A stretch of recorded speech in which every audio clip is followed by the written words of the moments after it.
So this is another game against Ignista. One of the things about Ignista is I find them so frustrating to play with, because if I go first and I'm against Ignista and I don't know I'm playing against them, they're probably going to take game one for free. That's one of the things that makes them so strong, because they can OTK through boards very, very, very easily. I mean, they just have so much extensions. Their field spell is just one of the best field spells for the deck. For the deck, it's definitely one of the best field spells. And yeah, they can just do a lot, and obviously they're going to be focusing on blinding second. So you combine that with their amazing ability to recur, the new Link one, which is just amazing. I mean, yeah, he rips through my board so easily. Now I do have Ash and Phantasme, which is quite nice, but I personally find that the only hand trap that Ignista really care about, the only two hand traps I'd say that Ignista hugely care about, tend to be Nibiru and Droll. I don't know, if you're an Ignista player, let me know in the chat if there's another hand trap you care more about.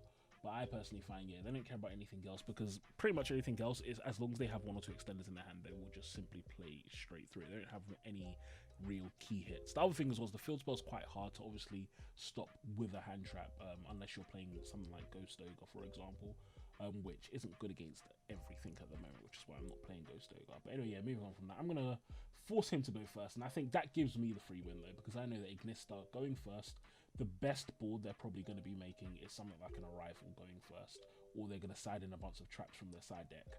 That, like, they're not doing anything special, so I make him go first, and then I just put up my kind of standard Shen Shen Chu Che loop. And what's good now is, now that I know kind of what his game plan is, though, I can kind of change with my strategy a bit. Like, I know what I'm aiming for. So even though it's Shen Shen Chu Che again, it's not as bad as it was initially. And then I get really lucky, because obviously I had the Bell Phantasme, which is great, but the Phantasme draws me into that Nibiru. Nibiru is just so good against this deck.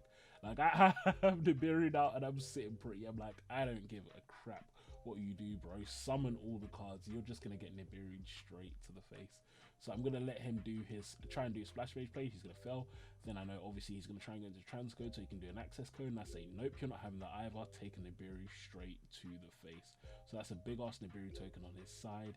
He looks around a bit. I don't think he's able to extend, and so he just gives up and goes to game 3. And then game 3, I get super lucky. Look at that opening hand.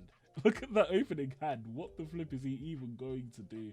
It's just not fair. So yeah, I draw Nibiru, which really sucks for him. He actually drew Nibiru as well, but unfortunately my deck has plays after getting Nibiru, and his deck doesn't really. I also have the ability to go into Crystal Wing. I'm not sure if I mess up the combo. One thing you guys will see a lot is I often do mess up the combos going into Crystal Wing. Here I didn't even do it. I could have gone into Crystal Wing, but for some reason I didn't.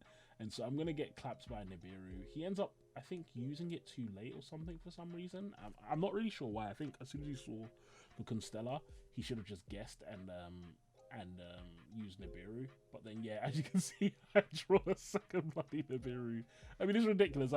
So it's like, I'm actually so happy here, because I have a live Chuche, a Shen Shen engrave for next turn, a Lulu engrave, 2 Nibirus, and a Ghost and an Ash. So it's like, even though I've just been Nibiru'd, I actually really don't give a crap. And as you can see, yeah, I end up just negating his first link, which doesn't let him get his he doesn't get his field spell. Then I stop him summoning from grave. I mean, and it's pretty much game. And yeah, as you can see, he definitely wasn't gonna win after this anyway. So that's a GG.